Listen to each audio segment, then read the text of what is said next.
President, in 1932, 11 years after the Tulsa Race Massacre, Maxine Horner was born in Tulsa, Oklahoma. She was Maxine Sissel at the time.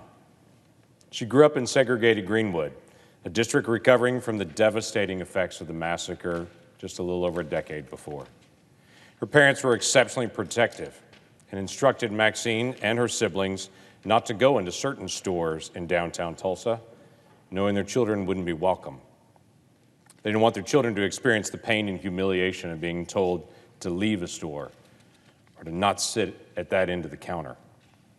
Her mother once told her, though, never let the color of your skin get in the way of achieving your goals. If you put your mind to it, you can do anything. You can be anyone. Maxine was part of the first class to graduate from Booker T. Washington High School, which at the time was an all-black school. She was proud of the education she received at Booker T. Spent 2 years studying at Wiley College before returning back to Tulsa. She got a job working for Congressman James Jones, an opportunity that sparked some political ambitions in her. In her 50s, she returned back to school and received a bachelor's degree from Langston University in 1985.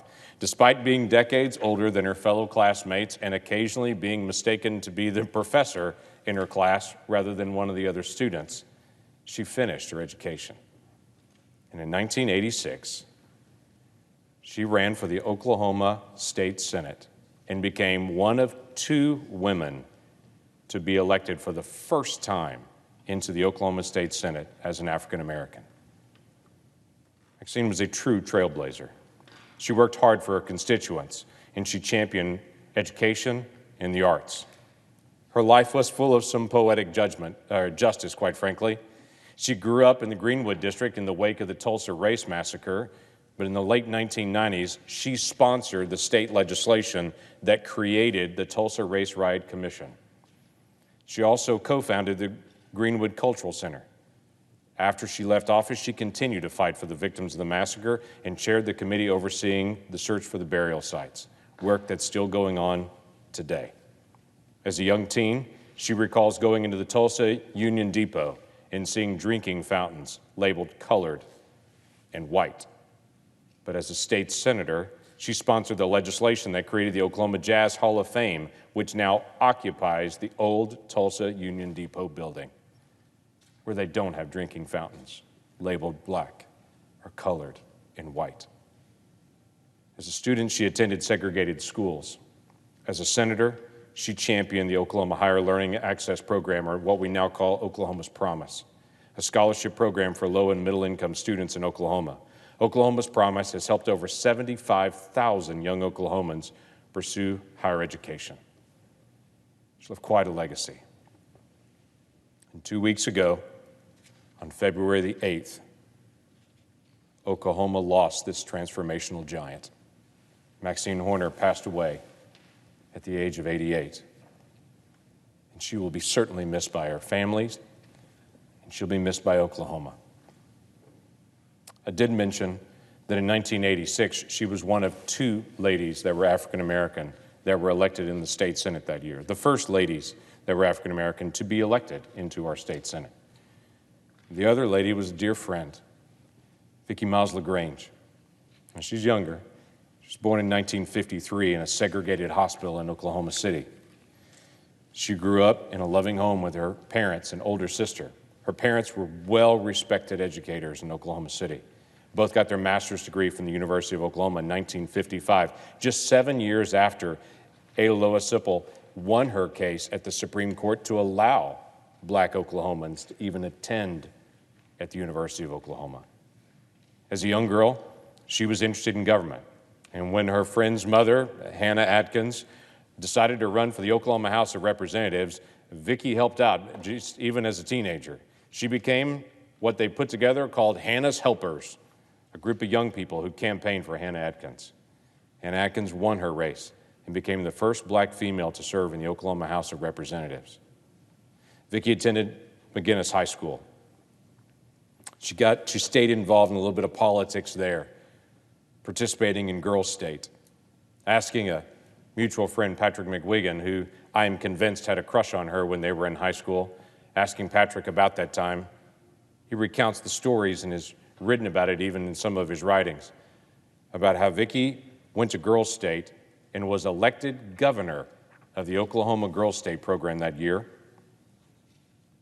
But when the sponsoring organization decided who they were going to send to Girls Nation, they, for the first time, didn't send the governor.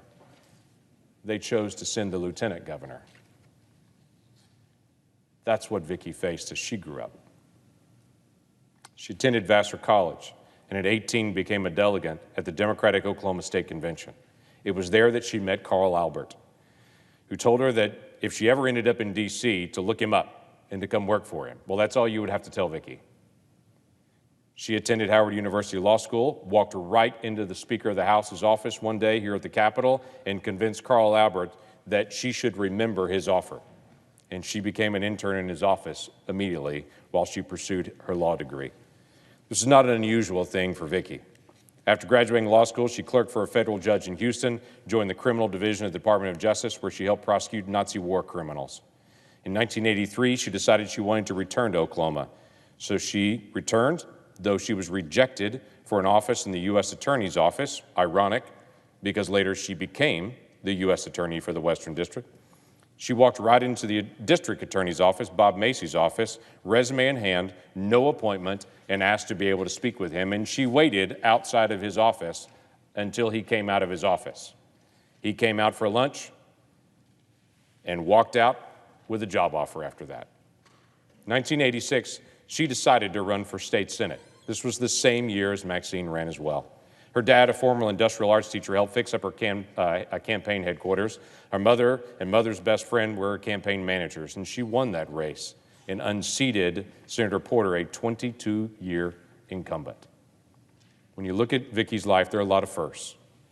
Along with Maxine Horner, she was the first African-American female to be elected to the Oklahoma State Senate. In 1993, when she became the first African-American woman in the United States to become United States Attorney for the Western District of Oklahoma. A year later, in 1994, President Clinton appointed her to be the United States District Judge for the Western District of Oklahoma. She was the first African-American federal judge among the 6 states that make up the 10th Circuit, that federal jurisdiction. She was appointed by Chief Justice William Rehnquist in the U.S. Supreme Court as a member of the International Judicial Relations Committee of the Judicial Conference of the United States. And shortly after, when she became a federal judge, the horrific genocide unfolded in Rwanda. Vicki advocated for an independent judiciary in Rwanda and was part of the group of international legal experts who were sent to Rwanda to help reform the system. She made 8 trips to Rwanda at her own personal risk. In 2006, she was awarded the Fern Holland Courageous Lawyer Award from the Oklahoma Bar Association. In 2013, she was inducted into the Oklahoma Hall of Fame, the highest honor an Oklahoman can receive for their contributions to the state. She received many other awards, including the Oklahoma Bar Association's Women's Trailblazer Award. In the early 1960s, she was so inspired by President Kennedy's inaugural address that she wrote to him to say how happy she was that he was president. One of his advisors actually wrote her a letter back. She kept that letter, and in fact, she hung it in her office while she was a judge. She was quoted as saying, above all else, she's a career public servant. There's a newspaper article when she took her very last case in 2018 as a federal judge. And it quoted back to 1994 when she was in front of this Senate for confirmation hearings, being the first African-American judge ever in the 10th Circuit. And she said this, "My race will not determine my decisions." She said, "I don't want to be known as a good black judge. I want to be a respected and good and fair judge." Vicki Miles LaGrange, that's exactly how we remember you. Oklahoma's proud of these 2 ladies and what they've done. And we're proud to call them fellow Oklahomans and the trailblazing that they have done. Thanks for your leadership. With that, I yield the floor.